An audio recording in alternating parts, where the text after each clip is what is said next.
Welcome to the Competitive Development Program's Rules and Gameplay video for 2023-24. My name is Matt Pratt, the convener at the George Bell Hockey Association, and the game manager for CDP games hosted by the George Bell Hockey Association. I'm going to walk you through the Competitive Development Program's setup for gameplay and the rules that CDP has that differ from regular full-ice hockey. The first thing to know about CDP is that it's played on modified ice. You can see in our showcase game that we've got our temporary boards set up across center ice to create two small ice games.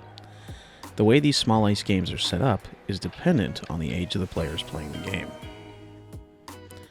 At the youngest age in CDP, the U7s, small 3-foot by 4-foot nets are set up in a cross ice format. The direction of play is being indicated by the green arrow.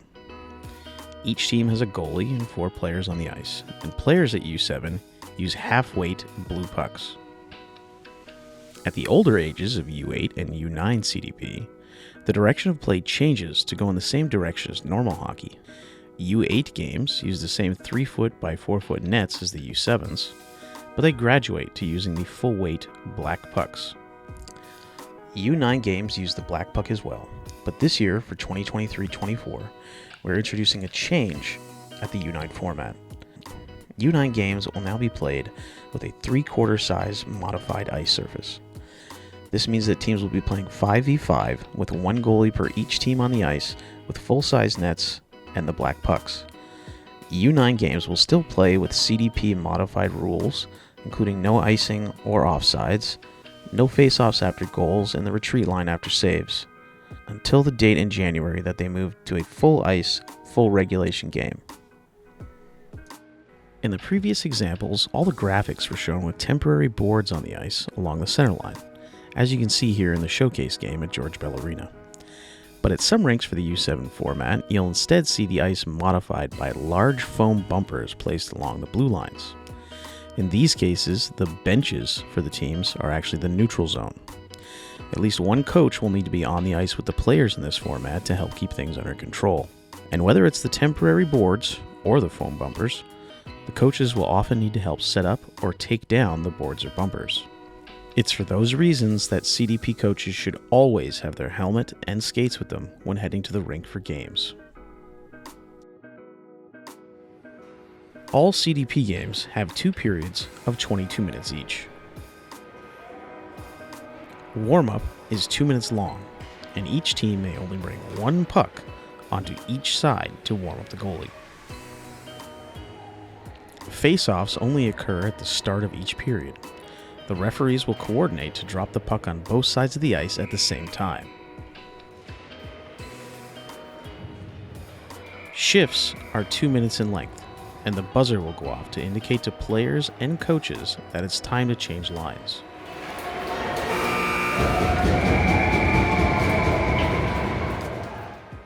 There is no offside rule, and there is no icing rule. If a puck goes out of bounds, then the referee drops a new puck in possession of the team that didn't shoot the puck out of bounds. If a player gets a penalty, then the referee immediately raises their hand and blows their whistle. They don't wait for the offending team to touch the puck like in full ice hockey. Play stops, and they tell the offending player what their penalty was for before directing them to go to their bench. For example, they'll say, "Blue number 12, penalty for tripping. Go to your bench." The player goes to their bench, and the puck is given to the opposition team for the resumption of play. The penalized team plays short-handed for the remainder of the 2-minute shift. No player is returned to the ice if the team on the power play scores. Should a player receive 3 penalties in the same game, they'll be given a game misconduct and not be allowed to return to the ice surface. When a player scores a goal, the referee blows their whistle and indicates with the hand signal that a goal has been scored. Then they tell the scoring team to retreat to their half of the ice. The team that scored should wait on their half of the ice until a player on the scored-on team has gained full possession of the puck and begun skating toward the other end of the rink.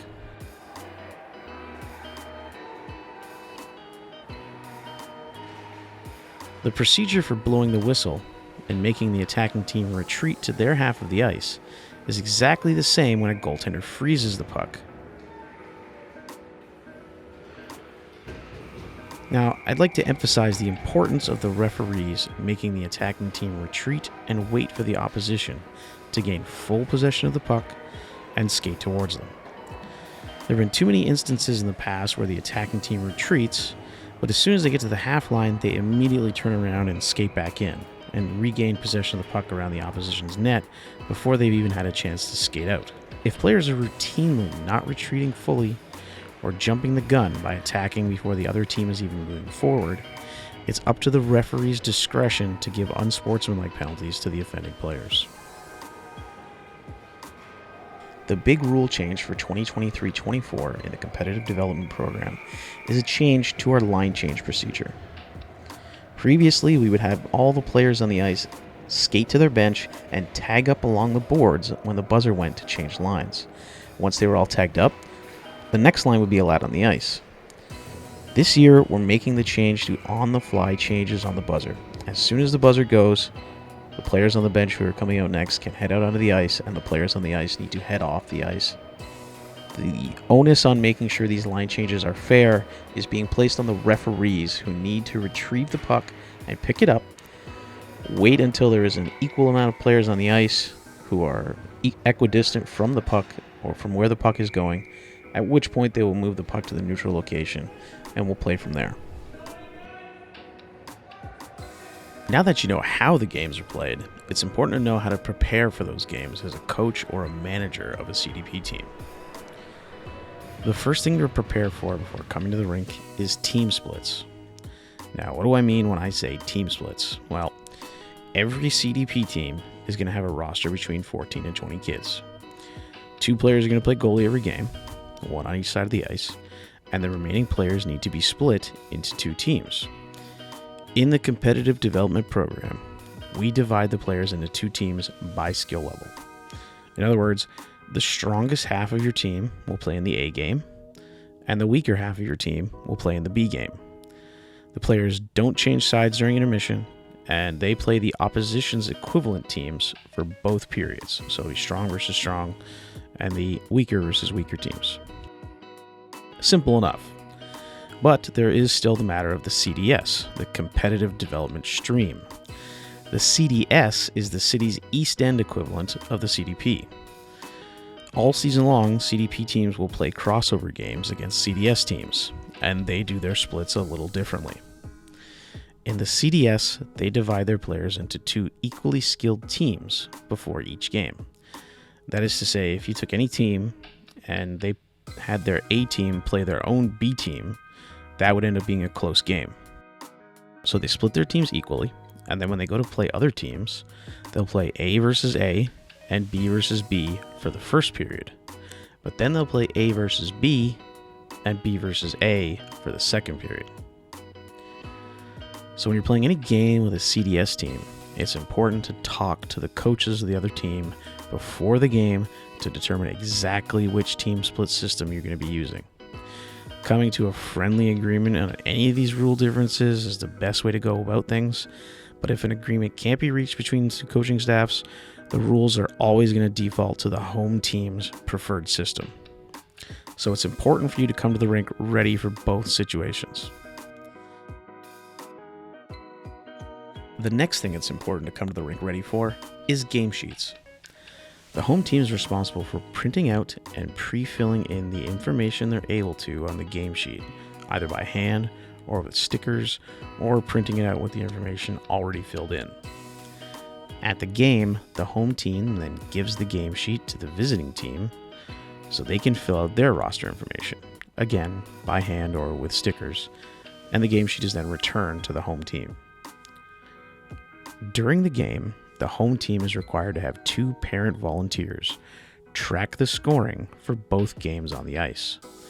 They don't each need their own game sheets, just the ability to record the goals scored by each team per period. At the end of the game, the coach then gets that information from the volunteers and fills in the game sheet. The visiting coach can then ask to take a picture of it before it leaves the rink. After the game, The home team is responsible for taking a picture of the game sheet and sending it to the CDP coordinator. The email address for that can be found on the CDP website under the Schedule section. The final thing to be prepared for when come to the rink is timekeeping. At many rinks, the home team will have to provide the timekeeper for the game. At most rinks, you will run into a Harris Time scoreboard controller. That is the most common scoreboard controller you'll see at rinks around Toronto. Some rinks will have different ones, but they all generally work similar, and these will be the instructions for a Harris Time scoreboard controller.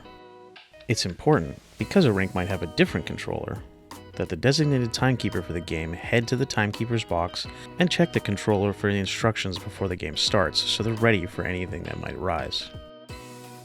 For the Harris Time controller, when beginning a new game or resetting the clock after a previous game, you press Game Time twice. Now that the clock is reset and ready for the game to be set up, we have to set the period length. As mentioned previously, CDP games have 2 periods of 22 minutes in length. We enter this time on the clock by pressing Game Time, 2, and Enter. That's Game Time, the number 2 twice, and Enter. That'll set up a period length of 22 minutes. The next thing we have to set up is the line change buzzer. In CDP games, the buzzer will go off automatically every 2 minutes to tell the kids on the ice that it's time to change lines. To set that up, we press Time, Horn, 2, and Enter. That's Time, Horn, 2, Enter. Now, unfortunately, there's no feedback from the clock or the controller that you entered this properly. The only way it wouldn't have entered properly is if you took too much time between button presses. So, for example, you're sitting there looking at the controller, you're thinking to yourself, right, it's Time, Horn, how many minutes was it? It was 2, Enter. All the buttons will still beep, but it might not have entered properly. So to make sure this works properly, do all your button presses swiftly. So Time, Horn, 2, Enter. Now that your game is all set up, all you have to do is be ready to begin the game. Now you watch the referees for their tandem puck drop they do at the beginning of the period, and when the puck hits the ice, you hit the Stop Go button. That'll start the clock counting down, and your job for the first period is done. The clock will automatically count down, it will buzzer every 2 minutes, and finally at the end of the first period, the buzzer will go. There'll be a slight delay before the clock changes to the second period. When it changes to the second period, it automatically puts 22 minutes back up, and it saves your line buzzer times. The kids will have their little intermission, and then when the referees go to drop the puck again, it's the same procedure. We just press the Stop Go button to start the clock for the second period. Once the game finishes, it's up to the next timekeeper to set up their game.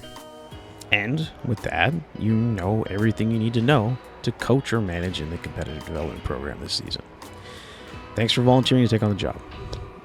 I'm sure I'm going to see you around the rink at some point.